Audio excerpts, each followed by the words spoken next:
அவனே பெருமையா பேசிக்கிறாங்க அப்படிங்களா? காலேஜ் பத்தி. என்னடா சொன்னா? ஏதாச்சும் அந்த சரி சேர்ந்தது ஒரு நல்ல பொசிஷன் தான். ஓகே. ஃபர்ஸ்ட் ஆரம்பத்துல கொஞ்சம் சிரமம் இருந்துச்சு. கொஞ்சம் சரி. இது பண்ணலாம் கஷ்டமா இருக்குது. ரேக்கமெண்ட் வந்து சொன்னதுனால நான் காலேஜே வாங்கிக்கிறேன்.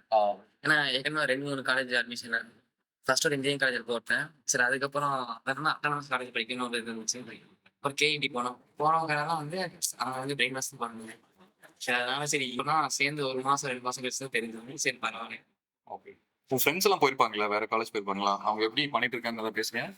அவங்க எல்லாமே என்ன? அவங்க என் கூட சேர்ந்து சேர்ந்துக்கலாம் அப்படின்னு சொல்றாங்க. ஓகே. ஜெய்ஸ்ரீதான் படிக்கலாம். அங்கே. நான் ஹாஸ்டல் படிச்சாங்க. ஆ. அப்புறம் கடைசியில பாத்தீங்கன்னா நான் வந்து ஸ்டார்டிங்ல ஒரு ஃபர்ஸ்ட் மந்த் மட்டும் கொஞ்சம் இப்படி இருக்குடா அப்படி இருக்குடா அப்படின்னு சொல்லிட்டு இருந்தேன். ஓகே. அதுக்கப்புறம் போக இப்போ நல்லா ஆயிடுச்சுனால இப்போ அவனே வந்து இந்த காலேஜ் சேர்ந்துட்டு நல்லா ஓகே. இங்க வந்துக்கலாம் சொல்றேன். ஓகே.